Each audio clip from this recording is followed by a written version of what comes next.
cette prière d'action de grâce, mais tu vas confirmer tout par une offrande d'action de grâce. Amen. C'est pourquoi à la fin de cette année, tu prévois une enveloppe pour dire merci à Dieu. Amen. Parce qu'après avoir fait le bilan, après avoir, comment dirais-je, fait le planning de l'année prochaine, c'est-à-dire que ta vision ou le projet de ta vie en 2026, il faille que tu puisses faire une alliance avec Dieu. C'est encore là une offrande. Parce qu'une alliance ne se fait pas de façon verbale. Mais l'alliance dans le monde des esprits doit se faire avec une action. Parce que dans le monde spirituel, les actes parlent plus fort que la parole. Parce que beaucoup disent, non, on doit faire une alliance simplement comme ça, non, sans rien donner. Non, on ne fait pas une alliance avec simplement la voix. Mais quand l'alliance est faite simplement avec la parole, la Bible dit que Satan, lui, qui connaît aussi la parole, va venir te ravir ce que tu as établi. Mais lorsque tu as scellé tout par une offrande, alors il est difficile que ça soit déraciné. Il faut que tu puisses sceller ce que tu veux que Dieu fasse dans ta vie pour 2026 par une offrande. Et c'est en cela que quand tu feras ici, les choses iront mieux chez toi. Amen. Ne pense pas seulement à faire une alliance, mais fais le préalable qui est de d'abord être reconnaissant de ce que Dieu a fait pour toi. Sinon, ton alliance est en vain. Amen. Voilà. Il y en a qui font une seule offrande, mais moi, c'est la commission que le Seigneur m'a donné de pouvoir faire ainsi. Il faut faire un effort pour faire une offrande, pour dire merci, spécialement pour tous ces bienfaits en 2025. Même si tout n'a pas marché, mais la Bible dit dans 1 Thessaloniciens chapitre 5, verset 18 que de rendre grâce à Dieu en toutes circonstances. Ça veut dire que Dieu peut nous dire merci à tout moment. Ça veut dire qu'il y a toujours des bonnes choses qui sont pour nous. Même si tu n'as pas peut-être de beaux amis, mais tu respires. Même si peut-être que tu es malade, mais tu ne dors pas dehors. Même si peut-être tu n'as pas mangé hier, mais Dieu t'a permis quand même de manger hier. Amen. Donc que nous puissions toujours être reconnaissants, parce que la reconnaissance nous apporte beaucoup de bonnes choses comme la vie. Il y avait ceux de Anglais 1, parce que le pouvoir de l'action de grâce. C'est-à-dire l'action de grâce nous permet d'avoir la grâce. Ça attire la grâce dans notre vie. Donc si tu veux avoir la grâce dans ta vie, il faut penser à le faire, ne pas le négliger. Maintenant, en ce qui concerne en tout cas notre thème de notre moment de jeûne et prière, nous disons qu'il faut nous poser notre héritage. Oui, c'est vrai, nous sommes des héritiers. Ceux qui sont vraiment le font véritablement parce qu'il y a des principes qui parlent de l'héritier. La Bible, dans le livre de Galates chapitre 4, verset 1, il dit aussi longtemps que l'héritier est un enfant. Il ne diffère en rien en un esclave. C'est-à-dire, il est toujours comme un esclave. S'il est encore enfant. Parce que l'héritier, héritier, on suppose parce qu'il est grand, qu'on lui a donné son héritage. Mais quand il est encore comme un enfant, alors on ne lui donne pas. On donne à des personnes pour gérer ça à sa place. Jusqu'à ce qu'il puisse grandir. On dit qu'il n'est pas encore dit de toucher ce qu'il va mal gérer. Comme un enfant qui a 2 ans, on ne peut pas lui donner en tout cas même la somme de 10 000 francs pour dire allez dépenser. Même s'il peut essayer d'acheter des choses à la boutique, il va lui demander beaucoup de bonbons et beaucoup de biscuits. C'est ce qu'il s'est fait. La nourriture, c'est la plus nécessité de l'enfant. Quand l'enfant a besoin de quelque chose, c'est d'abord la nourriture. L'habillement, ça ne l'intéresse pas. Quand tu as peut-être un certain âge, à 15 ans, voilà, là tu penses à t'habiller. Soit les enfants jusqu'à 11 ans, 12 ans, pour tous les derniers adolescents, 13 ans, ils commencent à penser comment s'habiller. L'enfant se soucie de son habillement. Sinon, avant ça, les enfants ne s'occupent pas trop de ça. La nourriture, elle les intéresse. Au fur et à mesure qu'il grandit, en tout cas, il y a des choses qui l'intéressent au fur et à mesure. Ensuite, on dit qu'il est devenu mature. Amen. Mais la maturité ne s'arrête pas seulement à tous les besoins humains, mais à la passion de raisonner et de voir les choses et de marcher vraiment selon Dieu. Dieu qui a fait les cieux sur la terre, c'est lui qui est le président de la maturité. Et lorsque nous lisons la Bible, nous nous rendons compte que la maturité est expression de suivre Dieu réellement. Amen. Voilà, c'est pourquoi ce que je voulais partager avec vous ce soir, c'est ne néglige pas ta possession. Parce que tu es héritier de Dieu, Dieu t'a légué des choses. Mais dans tous les cas, le fait qu'on ait accepté de marcher avec Jésus, le fait qu'on a pris la décision de pouvoir devenir enfant de Dieu, déjà il y a un héritage qui nous attend. Il est vrai que tu dois passer au cap d'enfant. Parce qu'un enfant, quand quelqu'un vient au monde, il est enfant d'abord. C'est pourquoi il est écrit que pour que tu sois un enfant, tu dois d'abord, en tant qu'homme, rentré dans le sein de ta mère, dans des façons spirituelles, et puis il est sorti encore. C'est ce que demandait Nicodème. Mais il ne s'agit pas de cela, mais spirituellement, ton état d'esprit doit changer. Tu ne dois plus être la même personne dans le passé, ton état d'esprit. Et on doit avoir un renouvellement dans ton esprit, dans ta façon de faire, dans ta façon de penser, dans ta façon de raisonner. Qu'on voit un état de changement. Sans cela qu'on dira non que tu es agrandi. Parce que l'enfant même qu'on a accouché, quand il a un certain âge, il revient comme un grand. Parce qu'on a vu sa manière de parler d'un petit corps, mais quand il parle, quand on entend les mots, les phrases, ou tout ce qu'il dit, on dit non, l'enfant il a de la maturité. Donc c'est une affaire d'état d'esprit. Donc c'est pourquoi on parle de nouvelle naissance. Et la nouvelle naissance commence par croire tout simplement de croire d'abord accepter Jésus-Christ. Il a dit dans Jean chapitre 12, chapitre 1, verset 12, au verset 13, que celui qui est enfant de Dieu reçoit d'abord Jésus dans son cœur. Selon après chapitre 3, le verset 20, il nous dit clairement que lorsque notre Jésus vient à la porte de notre cœur, il frappe. Il frappe à la porte de ton cœur, quand tu cours entre toi, c'est là que tu l'as reçu. Beaucoup ont reçu Jésus. La plupart, bien dit, la plupart ont reçu Jésus.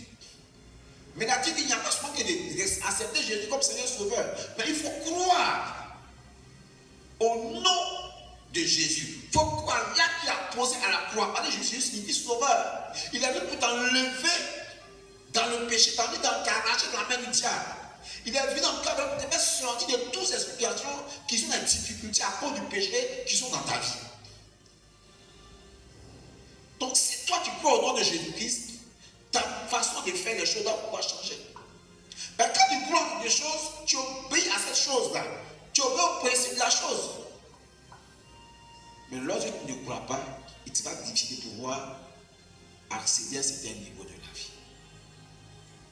Et lorsque tu as cru en Jésus-Christ, c'est en cela la Bible que ta foi va t'amener à faire quoi? Ta foi va t'amener à être instruit. Ça dit quoi? Ce qui t'a été transmis comme connaissance, comme enseignance selon 2 Timothée 3,16, que la parole de Dieu vienne dans ton cœur. On t'enseigne pour que tu puisses quoi? Pour la décision d'abandonner les anciennes choses. Ça dit quoi? Être convaincu de péché. Le mal que tu as fait là, tu as dit que tu reconnais que c'est pas bon. Alors tu es convaincu, tu corriges ta vie, alors tu es un homme instruit. L'instruction n'est pas stupide. Mais quand ton cœur instruit de la chose, alors tu penses ça comme une habitude. Ta manière de penser, de voir les choses change maintenant. C'est comme pas d'instruction. Cette instruction qui a fait de toi un homme, va faire de toi un homme mature, une personne qu'on peut considérer comme digne de recevoir un héritage. Parce que tu as accepté la parole de Dieu. Et quand tu acceptes la parole, il y a un autre élément qui s'ajoute à la parole dans ta vie, qu'on appelle le Saint-Esprit, qui est la puissance de Dieu. C'est que tu es capable. Oui, parce que la parole ne vient pas seule. S'il n'y a pas l'Esprit de Dieu, tu ne pourras pas être capable de devenir mature. Quand il s'agit de changer ton état d'esprit, donc il y a là le Saint-Esprit, le Saint des Esprits qui vient là pour restaurer ton état d'esprit. Pour que les choses puissent changer. Quand nous lisons Jésus chapitre 18, verset 3, Jésus chapitre 18, verset 3, on va juste lire le verset 3.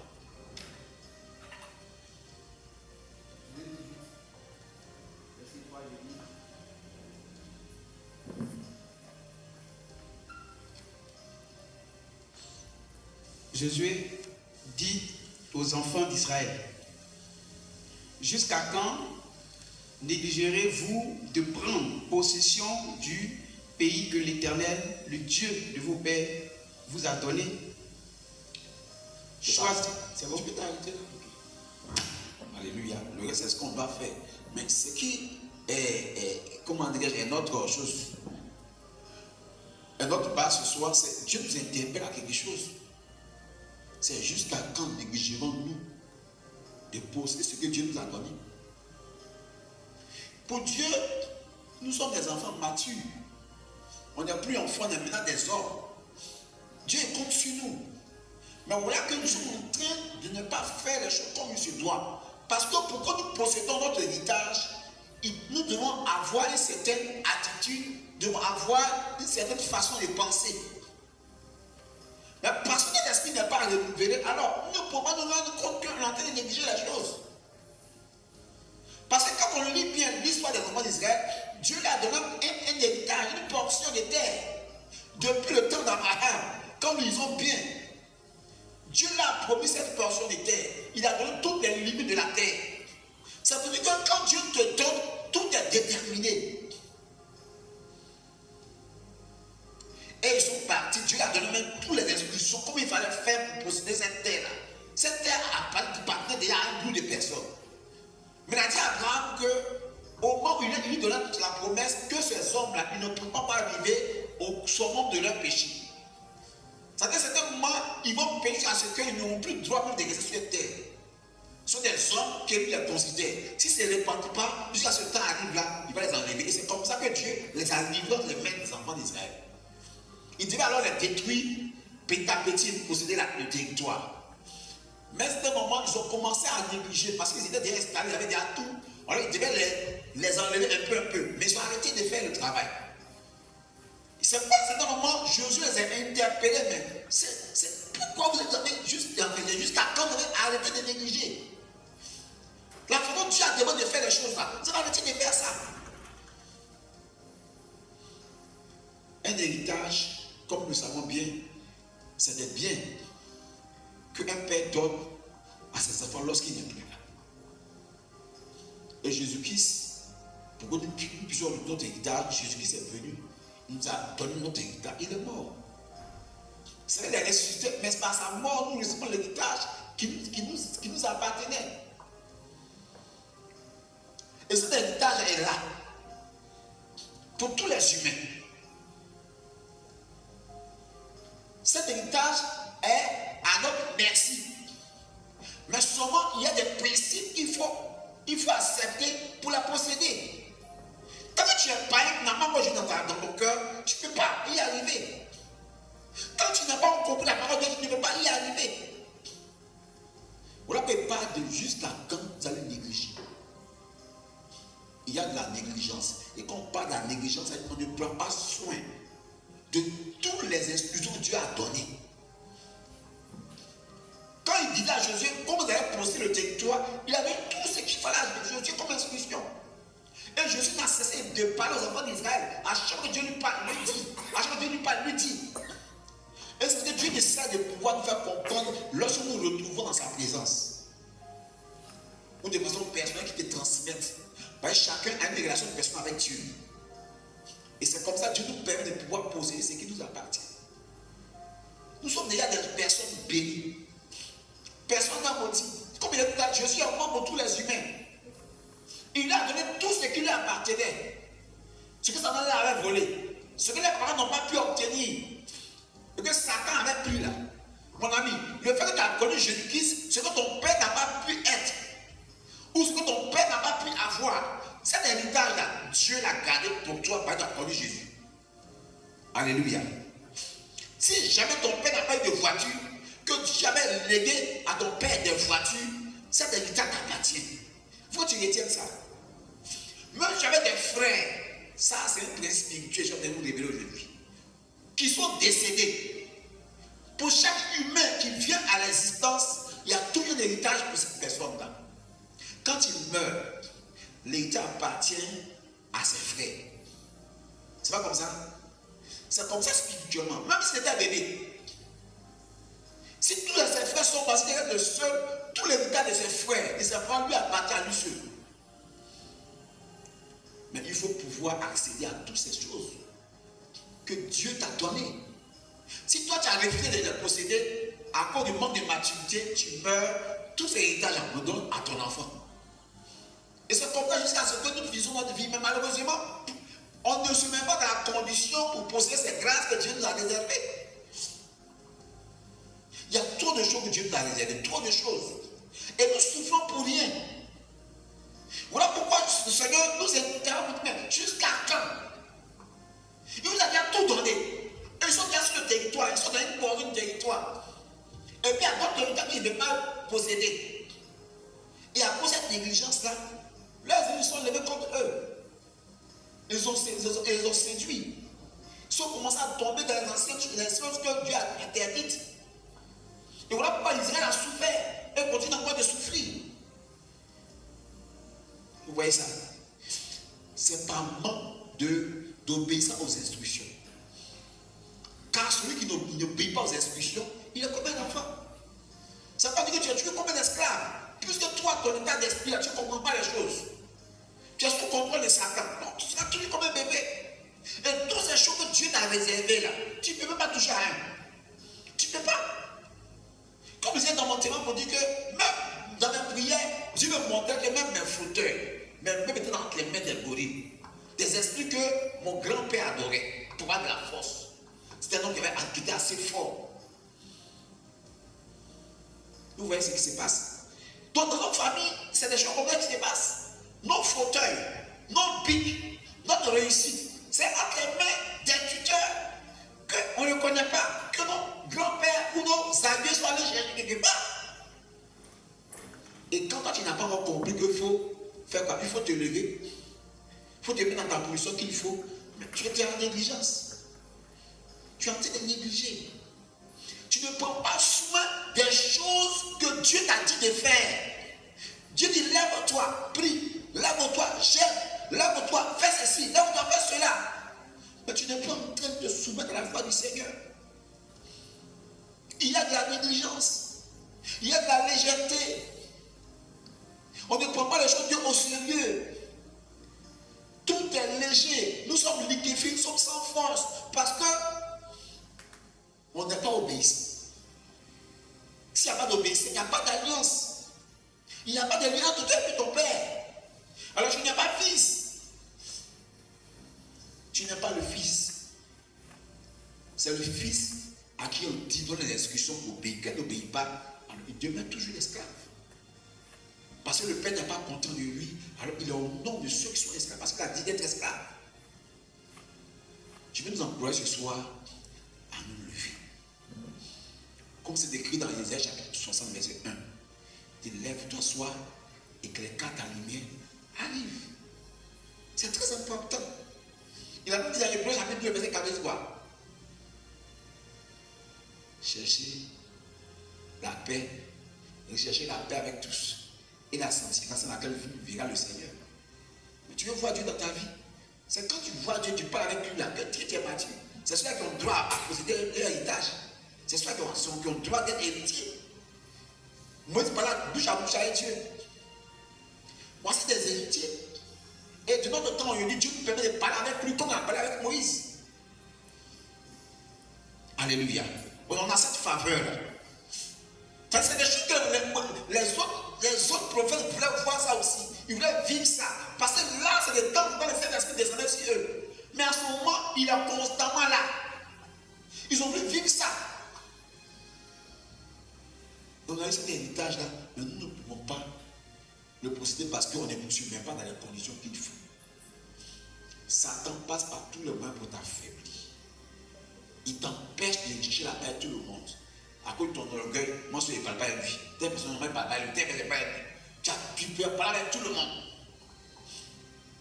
Il y a des gens que tu ne veux pas les évangéliser parce que toi tu te dis que non, ceux-là ils parlent mal aux gens, ils ne viennent pas chez eux.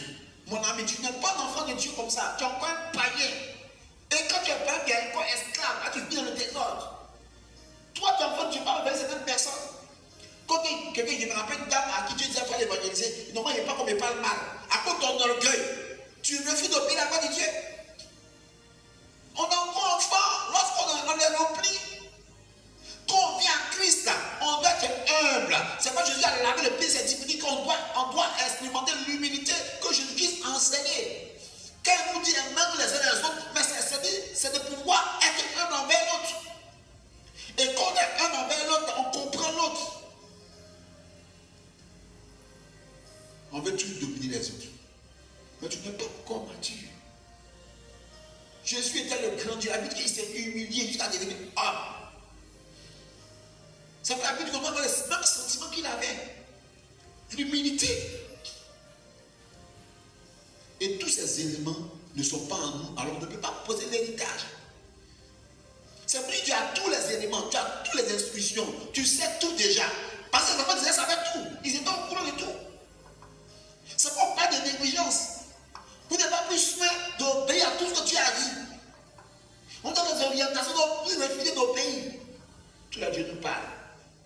n'y a pas quelqu'un qui ne sait pas.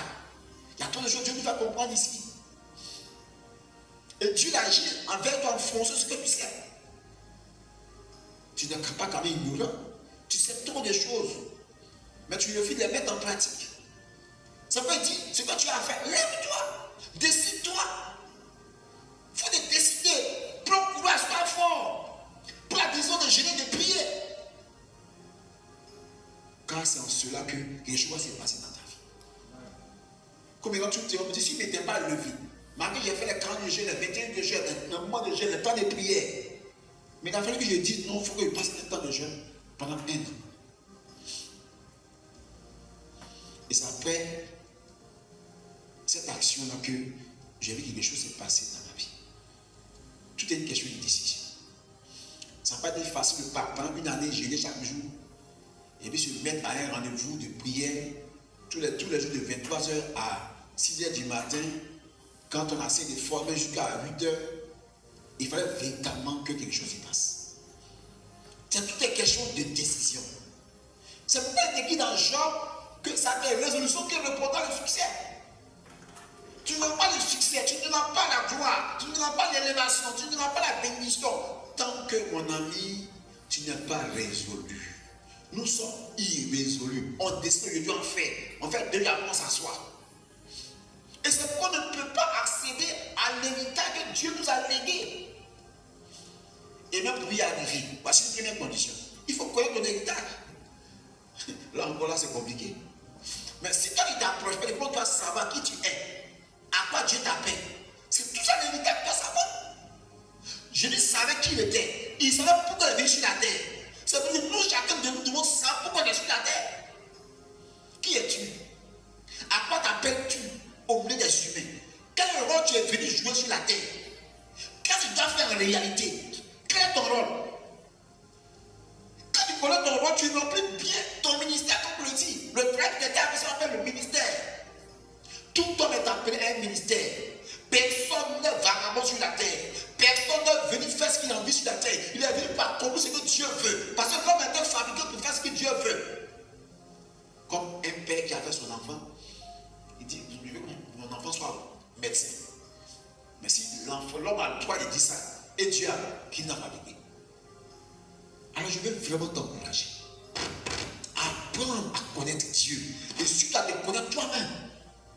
Parce que je me rends compte que nous ne nous connaissons pas nous-mêmes. Et c'est parce qu'on ne se connaît pas, on croit que l'autre est meilleur que nous. Non, personne n'est meilleur que son ami. Que ce soit les âges spirituels que nous avons ou les esprits que nous avons dans la marche avec Dieu. Non.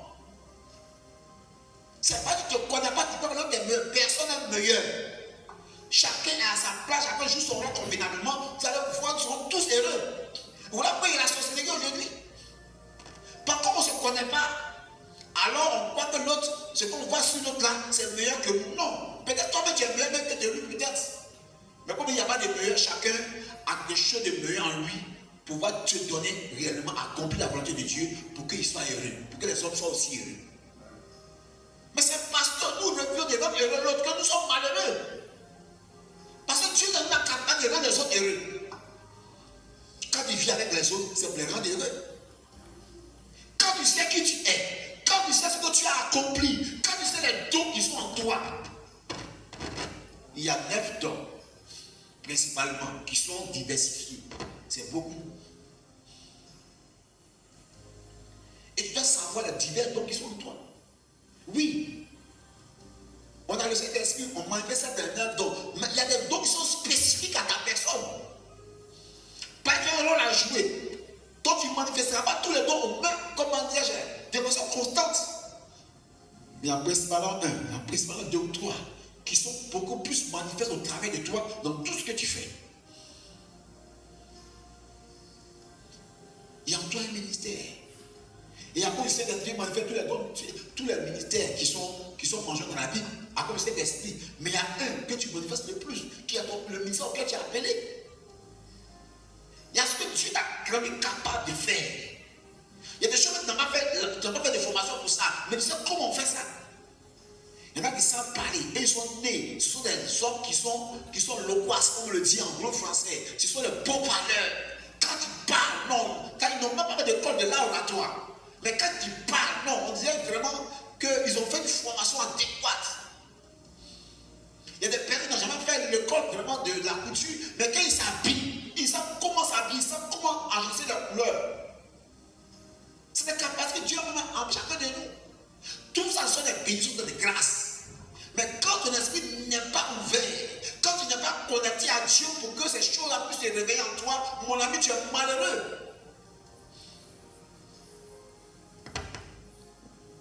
Alors, ce que nous devons faire, c'est nous rapprocher de Dieu. Voilà pourquoi Jacques dit, approchez-vous de Dieu, il s'approchera de vous. Ne devez vous-même pécheurs. Tant que nous serons dans le péché, on sera toujours loin de Dieu. La Bible dans Isaïe 52, verset 1. Ça n'est pas trop cool. Nous sommes loin qui a dû entendre ce que nous disons. Mais c'est le pays qui mène disparaît en lui. Alors si il y a séparation de nous, il va nous entendre comment? Comment allons-nous l'expérimenter? Comment allons-nous savoir les choses cachées? Cherchons l'Éternel. Rapprochons-nous de lui. Il n'y a que ça à faire. Ne cherchons pas l'argent. Pas d'abord manger le matin, penser à l'argent. L'argent n'est pas la solution à tes problèmes. Satan a réussi à détenir l'attention de l'homme de Dieu et il a mis l'attention de l'homme sur l'argent. Mon ami, il dit cherchez vraiment le roi de la chute de Dieu et ces choses sont ne pas dessus. Si toi tu t'inquiètes pour Dieu, comment ta vie avec Dieu, comment grandir avec Dieu, comment faire ça avec Dieu, tu vas te bénir, tu vas l'argent. Ça ne me rappelle cette jeune fille qui n'a connu le Seigneur, elle a entendu une voix qui dit non, elle doit servir Dieu. Depuis qu'elle a entendu cette voix-là, elle n'a pas déjà compris ce qu'elle a pu faire autre chose que de servir Dieu. Donc ce qu'elle a fait, elle le fait de manière très sérieuse. Le matin, quand elle sort de la maison, elle se lave, elle va s'asseoir à l'église. Et quand elle est assise à l'église, elle est en train d'intercéder. Elle prie toute la journée, elle fait tous les cultes de l'église. Quand le culte est fini, elle va à la maison.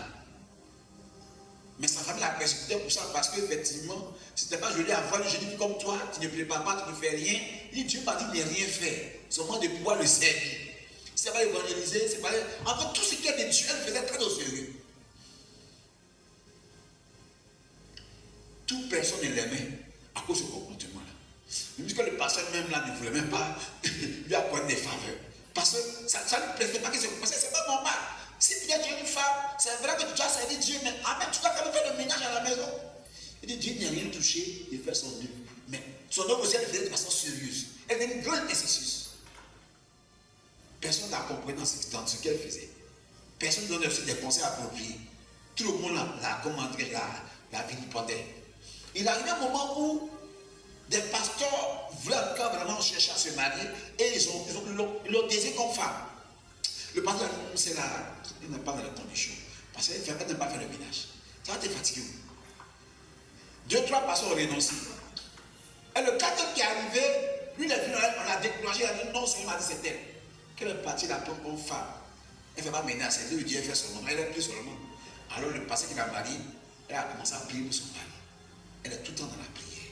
Le monsieur qui était dans un village a commencé à devenir international, a commencé à voyager, a commencé à l'inviter à l'extérieur du pays. Et l'homme de Dieu a pris ses ventes pour elle, elle est son moins pris. Et à la maison où la vilipendait, la famille la sollicita chaque fois qu'il y a un problème. Et c'est elle qui t'a solution au problème de la famille. Parce que c'est décidé à faire comme Dieu. C'était peut-être des erreurs qu'elle a faites, mais elle est suivie dans sa conviction. Mais quand toi, Dieu t'a dit, fais tant, est-ce que tu as compris? Est-ce que tu es en train de faire comme Dieu t'a demandé de faire? Et tant que tu ne fais pas comme Dieu, tu n'es pas mature. Il n'y a pas d'autre façon d'être mature. C'est de comprendre ce que Dieu veut que tu fasses. C'est le fait d'être obéissant, c'est tout. C'est tout. Tu n'es plus dans les petites choses, tu n'es pas en paix avec des personnes. Toi, encore vraiment, tu es dans la sanctification. Ça, Dieu veut. Tu es séparé de tout ce qui ne plaît pas à Dieu. En fait, tout le problème, c'est le péché. Il n'y a pas autre chose. On va beau prêcher, on va tout. Notre problème, c'est le péché. Quand tu n'as pas abandonné, c'est vrai peut-être qu'il y a des éléments qui sont encore là, peut-être pas, mais au moins tu as plus de disponibilité à Dieu que le péché. Au moins tu as 90%, pas 80%, c'est encore mieux que de rester à 80% pour le péché. Mais là, Dieu ne parle pas vraiment, tu donnes raison. Tous ces hommes dont on a parlé, on est tous des pécheurs. Mais comment on a parlé d'eux? Mais ils sont consacrés. Des hommes de Dieu qui ont fait 1 an, 15 ans, 10 ans de jeûne, 16 ans de jeûne. J'étais scandé, il y a quelqu'un qui a vu ça. La première fois que j'ai entendu cela, c'est un monsieur qui a fait 2 ans de jeûne. Un homme de Dieu gagné. Après ces 2 ans, Dieu a changé tout dans sa vie. C'était moi qui m'a poussé à faire 1 an de jeûne. Et après, j'entends d'autres qui font 10 ans de jeûne, 15 ans de jeûne. C'est-à-dire, lui, il a 3 mois dans l'année. C'est-à-dire, de janvier, février, mars, toute l'année, tous les jours du mois de mars, il jeûne. Le 3e trimestre, il a encore 1 mois. Il y a d'autres quand même, chaque semaine, il a 3 jours de jeûne. Chaque semaine, il a 3 jours de jeûne jusqu'à la fin de l'année. Pendant 2 ans, 3 ans, 4 ans. Et il le faisait de façon sérieuse. Et en le faisant, ça les rapporte davantage de Dieu. C'est le jeûne et la prière qui nous rapportent de Dieu. Plus nous disposons à chercher la face de Dieu, plus nous cherchons Dieu, Dieu se fait trouver par nous. Parce que nous cherchons sérieusement. Mais si toi, dans un jeûne et prière, tu es encore dans l'inquiétude. Alors nous inquiéter pour les choses comme ça. Mais quand il y a rien, ces personnes qui ont jeûné et prié, ils ont eu des difficultés, ils ont été éprouvés par moment. Il n'y avait souvent rien pour manger. Souvent, Dieu leur demandait de donner tout l'argent. Ils n'avaient rien pour manger, ils étaient dans la faim. Pas souvent dans des jeûnes qui viennent jusqu'à 18h. Il n'y a rien pour couper jeûne. Mais il faut continuer là-dedans comme ça. Aujourd'hui, parce qu'ils ont rencontré Dieu, ils ont fait des expériences. C'est parce qu'on a jeûné, prié 1 an que ce temple existe. Ça n'a pas existé. Je me rappelle même avant de prier pour un tel temple. Alléluia. Ça vous dit quoi? Tu dis, cher Dieu, forcé. Ça ne tape pas pour tout. Ça ne tape pas pour tout. Parce que beaucoup sont dans le jeûne de la prière, mais ils sont remplis d'inquiétude. Là, la Bible dit quoi? C'est clair. Philippiens chapitre 4, verset 6. C'est clair, les paroles sont claires. Si tu te conformes aux principes qui sont écrits, tu n'as pas de problème. Il a dit quoi? Ne vous inquiétez de rien. Mais si tu n'as pas d'inquiéter, mais il y a tout gâté à fausser. Ne t'inquiète de rien. Ayant compris ce passage sincèrement, Dieu m'a fait la grâce. Il se passe comment on s'inquiète. À moins que c'est un coup trop fort, on le fait certains moments après, bon, ça passe. Mais tout le monde, on se réveille le matin, il n'y a rien à manger, on tourne la tête à gauche. Mon ami, c'est Dieu qui donne à manger, même si les enfants pleurent. C'est lui qui donne à manger. Tu as t'inquiété, ça change rien. Il a dit même quelque chose qui m'a marqué.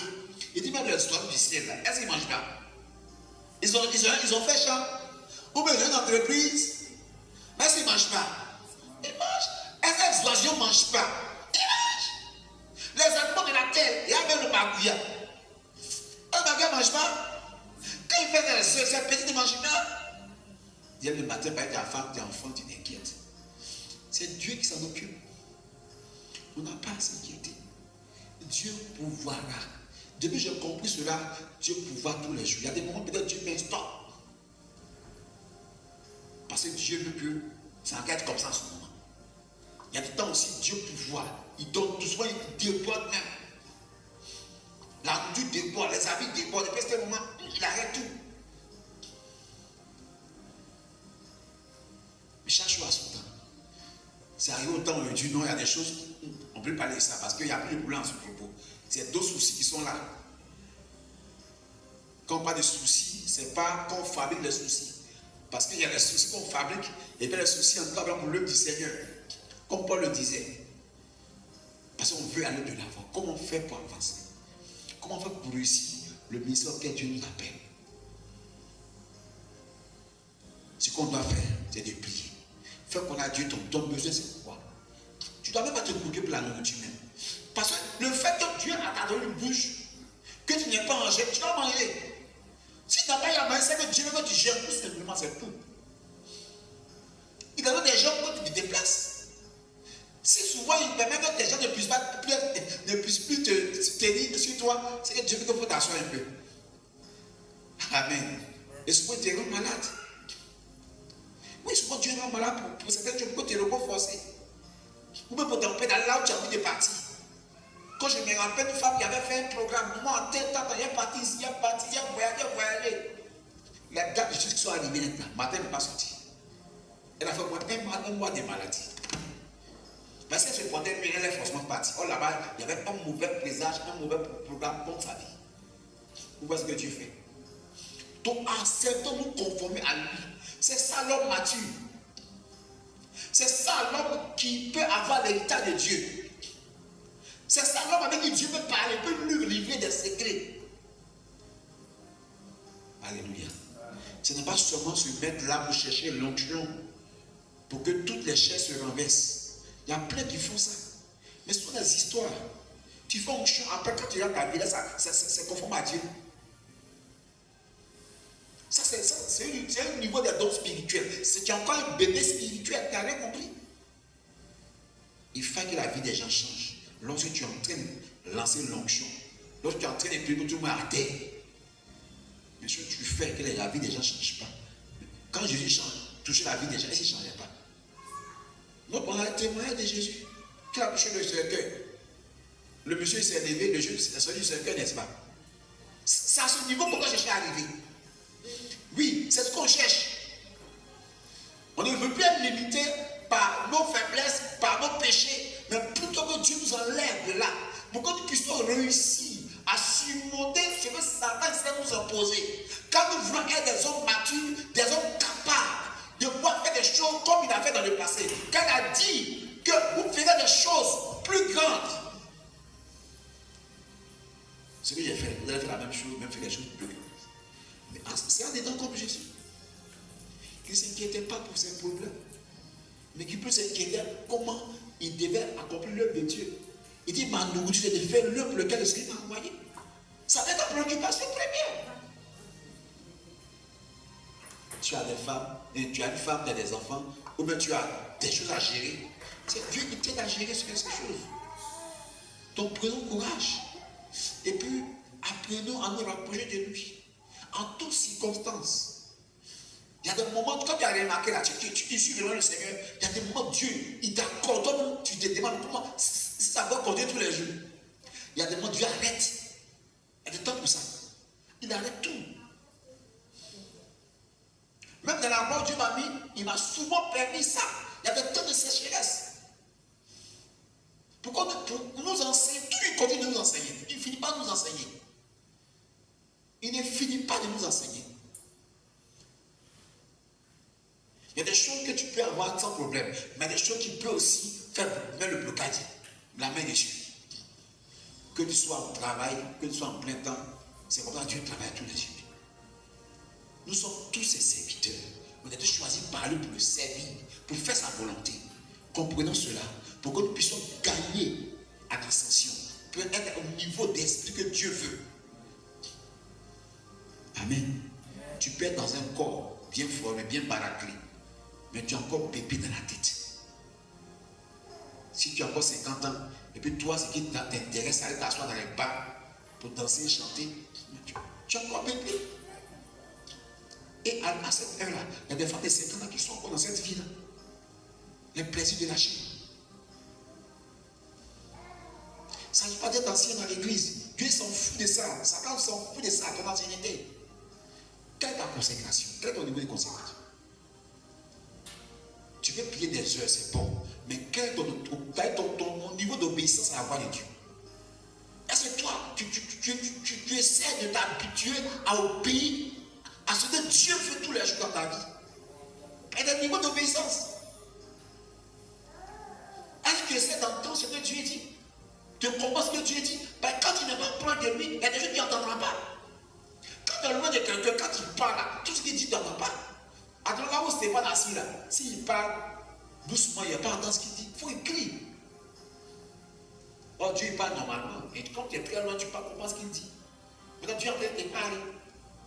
Peut-être que quand ça a quelqu'un, Dieu a fait grave à quelqu'un à côté de lui, qui a dit, bon, va dire à mon fils, tant. Comment tu as pu te rapprocher de lui là, pour entendre ce qu'il dit tous les jours? Dieu te parle tous les jours. Il a besoin de te parler, mais pourquoi tu te rapproches, pourquoi tu puisses Fais ce qu'il te demande de faire, car tu es venu sur la terre pour une mission.